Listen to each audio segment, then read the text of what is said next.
Saludos hermanos y bendiciones, bienvenidos a su canal Salvación y Verdad. Esta semana traemos para ustedes la última parte de este estudio bíblico del libro de Hebreos. Gracias por estudiar con nosotros. Recuerda que estamos atentos a tus peticiones. No te olvides de compartir los videos, de apoyarnos con tus likes y tu suscripción, para que seamos más y más en este canal conociendo la palabra de Dios.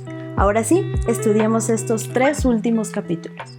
Capítulo 10. En los anteriores capítulos habíamos visto sobre la plenitud que Cristo nos da a nuestra vida, sobre el sacrificio completo y perfecto que hizo por nosotros y de la supremacía y el gran sumo sacerdote que es y será por siempre.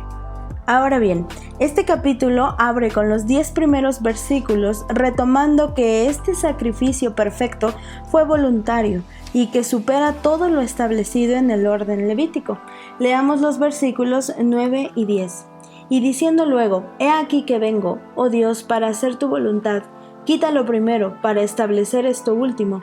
En esa voluntad somos santificados mediante la ofrenda del cuerpo de Jesucristo, hecha una vez para siempre. Dejando en claro que lo hecho por Jesucristo fue suficiente para salvarnos. De los versículos 10 al 25 sigue hablando que ningún hombre habría sido capaz de haber hecho una obra tan perfecta, citando Jeremías 31, dando a entender que este nuevo pacto es tan poderoso que queda grabado en nuestra mente y corazón, y que al perdonar nuestros pecados quedarán borrados para siempre. Pero su sangre nos ha hecho nuevas personas, nos ha purificado y redimido. Ahora pues, de los versículos 22 al 25 nos exhorta a acercarnos en una manera genuina con nuestro Padre, al lugar santísimo que Jesucristo ha abierto, diciendo que quitemos de nosotros toda maldad de corazón y pensamientos, confiando en Dios por siempre y estando firmes, amándonos los unos a los otros, ayudándonos y no dejando de congregarnos, sino tratando de estar unidos como comunidad fiel a Cristo. De los versículos 26 al 39 son muy fuertes, ya que es una advertencia para los que pecan, aún sabiendo lo que Cristo ha hecho por nosotros, y que aquellos que lo hacen sufrirán las consecuencias. En el Antiguo Testamento, aquel que no cumplía la ley de Moisés moría. Mucho más ahora, desechando lo que el Hijo de Dios hizo ya por nosotros, entristeciendo al Espíritu o rebelándose a Dios mismo. Ellos recibirán condenación, y nos da 3 acusaciones. La primera, despreciar la obra de Jesucristo. La segunda, considerar insignificante en nuestras vidas el sacrificio que hizo por nosotros. La tercera, el desprecio o ignorar al Espíritu Santo al pensar que no lo necesitamos. Esto acarreará un juicio horrible. A partir del versículo 32 nos habla sobre las lecciones de experiencia que hemos pasado y a pesar de las tribulaciones nos recuerda ese primer amor y ese primer encuentro con Cristo. Nuestra fe y nuestra esperanza eran firmes en Él. El versículo 35 nos dice, no perdáis pues vuestra confianza, que tiene grande galardón, teniendo paciencia aunque nos encontremos en situaciones difíciles, ya que como dice el versículo 38, mas el justo vivirá por fe, y si retrocediere, no agradará mi alma. Y cierra este capítulo diciendo que el pueblo de Dios no somos de los que se dan por vencidos, de los que voltean al mundo, sino que caminan con fe y confiados en Dios en todo momento, hasta el gran día cuando regrese por nosotros. Así que, aunque suframos diversas pruebas como algunos israelitas sufrían en aquella época, mantengamos el gozo en Cristo y recordemos que la iglesia siempre ha sufrido persecución y dolor, pero ha sido sustentada por la promesa que Dios ha dado a sus hijos. Debemos llevar las cargas de nuestros hermanos y a no solo ver por nosotros mismos. En el capítulo 11, empecemos por leer el primer versículo. Es pues la fe, la certeza de lo que se espera, la convicción de lo que no se ve. Donde nos dice qué es la fe. Nosotros tenemos ya un video sobre la fe que te dejaremos en la parte de aquí arriba por si quieres ir a verlo. Pero de una manera resumida, podemos decir que la fe es tener confianza en la fiabilidad de Dios. Es tener convicción que lo que Dios dice es verdad y que lo que promete se cumplirá. Podemos decir que La fe comienza donde terminan las posibilidades. Si algo es posible, no hay gloria para Dios en aquello. No mirando lo que el mundo nos diga, sino teniendo esa esperanza, esa paciencia en lo que Dios puede hacer. Del versículo 4 en adelante, el autor nos enlista algunos héroes de la fe, aquellas personas que son parte importante del contexto hebraico al que se dirige y para nosotros. Nos nombra primero a Abel, Enoc y Noé. Abel dando esa ofrenda como parteaguas a la vida de la fe. Enoc dando testimonio de la gran comunión que tuvo con Dios. Noé, que por su fe hizo el arca, y la condenación vino a todo aquel que prefirió dudar. El versículo 6 justamente nos dice: pero sin fe es imposible agradar a Dios, porque es necesario que el que se acerca a Dios crea que le hay, y que es galardonador de los que le buscan. Y siguiendo con Abraham, quien decidió creer en todo lo que Dios le decía, y obedecerlo en todo hasta dar a su unigénito, a pesar de la edad que ya tenía. El autor sigue mencionando a más personas entregadas a obediencia, confianza, seguridad y sobre todo amor en Dios. Nombra a Moisés, Jacob, David, Sansón, entre otros, pero todos ellos tuvieron algo similar, y esto es que a pesar de las tribulaciones, vituperios, afrentas, muertes, milagros, siempre creyeron en Dios.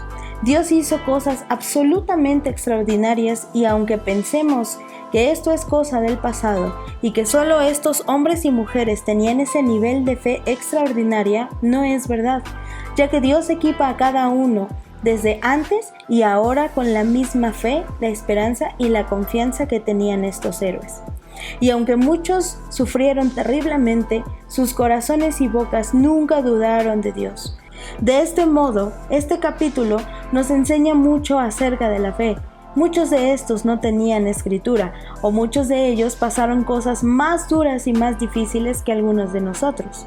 La mayoría fue perseguido, y este autor nos enseña que Dios espera tengamos ese nivel de fe inquebrantable como lo tuvieron estos hombres y mujeres. Que no dudemos ni dependamos de nada ni de nadie más que de Jesucristo. Capítulo 12. En el capítulo anterior, nos habla de las personas que saludaron la promesa que Dios les había dado. Su palabra era esperanza, pero fue la antesala del ejemplo más grande de fe, es decir, Jesucristo. Y en este nuevo pacto, no hablamos solo de esperanza, sino de fe. De este modo, el desánimo no puede venir, y si viniera, debemos estar firmes, como Jesucristo lo estuvo por nosotros, ya que Él cumplió todo por amor. A partir del versículo 5, el autor habla de la exhortación que hace el Señor cuando nos disciplina y da un ejemplo de cómo cualquiera que es padre reprende al hijo por amor, ya que esto lleva por el buen camino. Y si uno acepta y ama a nuestros padres, ¿cuánto más no amar y aceptar la disciplina de Dios? Ya que Él reprende a sus hijos, pero aunque es triste, cosecharemos fruto de justicia y gozo para Dios. No pensemos que es coincidencia lo que nos pasa, sino que las tragedias son bendiciones disfrazadas y son guiadas por Dios. Él domina todo para hacernos a la imagen de su Hijo amado Jesucristo. Los versículos 12 al 29 continúan siendo una exhortación a no desfallecer ni a retroceder, poniendo de ejemplo a Esaú, quien vendió su primogenitura, ya que fue profano, amando lo terrenal, de modo que perdió todo, hasta la sensibilidad espiritual. Aunque intentó cambiarlo, fue demasiado tarde. El autor da este ejemplo muy práctico para pensar qué pasaría si alguien retrocede. A partir del versículo 18, se hace referencia al monte Sinaí, donde se manifestó la ira de Dios contra el pecado. Si imaginamos la escena, debió haber sido algo fuera de nuestras mentes, pues en el versículo 21, Moisés dice que está espantado. El pueblo escuchó la voz de Dios con espanto. Nada ni nadie podía acercarse al monte, ya que serían destruidos. A pesar de haber escuchado la voz de Dios mismo, este temor duró poco, pues en poco tiempo adoraron un becerro de oro. Ahora no nos acercamos a un Sinaí con miedo, pues Cristo ahora es el mediador del nuevo pacto, teniendo en cuenta que si aquellos que rechazaban la ley de Moisés tenían consecuencias, ¿cuánto más ahora los que rechazan a Jesucristo y su obra? Cerrando este capítulo, advirtiendo que Dios es un fuego consumidor, dejando en claro que debemos estar atentos y mantener una actitud buena hacia nuestro Padre, pues como el mismo autor nos dice en el capítulo 10, versículo 31, horrenda cosa es caer en manos del Dios vivo. Para el capítulo 13, Desde el principio de este capítulo, este hombre inspirado por Dios habla con el amor de un cristiano genuino, dando las características que como seguidores de Jesús e hijos del Dios Altísimo debemos tener.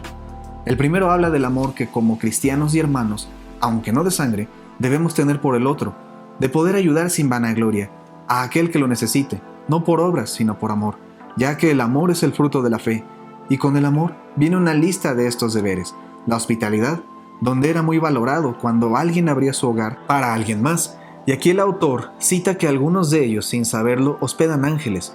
Otro deber es el de ver a los presos, a los maltratados, llevando su dolor. Y en el matrimonio, teniendo una vida honrosa y decente, ya que si alguno de los esposos se traiciona o le es infiel al otro, Dios lo juzgará y perderán su recompensa en el día postrero. El creyente no debe caer en avaricia, pues sabe perfectamente bien que toda provisión viene de Dios, ya que Dios mismo dice: no te desampararé ni te dejaré, y esto se aplica a cualquier necesidad. Continúa hablando sobre no olvidarnos de nuestros pastores, ni de aquellos que enseñan la palabra, y que sus vidas deben reflejar lo que profesan, cuidándonos de caer en enseñanzas místicas y falsas que distorsionan la verdad de Jesucristo y que son inventos o vanaglorias de hombres que pueden llevar a la herejía. Y remarca una vez más que los creyentes no necesitan un altar especial o un tabernáculo, ya que ahora participamos del altar de Cristo, es decir, del sacrificio y la victoria de Jesucristo. Gracias a su sangre, somos purificados y perdonados, y esto nos lleva a tener una vida y camino eterno con Él. Debemos adorar, obedecer a Dios en todo tiempo, con todo nuestro corazón, ayudando a nuestros hermanos y obedeciendo a nuestros pastores, dejándonos guiar por ellos, quienes darán cuentas a Dios por nosotros. De esta manera el autor se despide pidiendo oración e invitándonos a siempre estar bajo la voluntad de Dios, para poder hacer el bien aceptando esta palabra. En conclusión, ahora sabemos que Hebreos nos enseña que solo Jesucristo es el único que merece ser honrado y que es el único Señor, y nos aleja de todo lo que es legalismo. Ahora tenemos un sacerdocio, un nuevo pacto y promesas. Nos dice que la fe tiene que ser nuestra manera de vivir, no por vista, que los cristianos tenemos una responsabilidad muy especial con Dios y con los hombres, y por último, que debemos ser cuidadosos y no caer en la apostasía. Muchísimas gracias por estar al pendiente y de haber estudiado con nosotros este libro tan maravilloso que Dios nos ha dejado. Esperamos que haya sido especial bendición. No te pierdas los demás videos que seguiremos subiendo. Dios te bendiga abundantemente.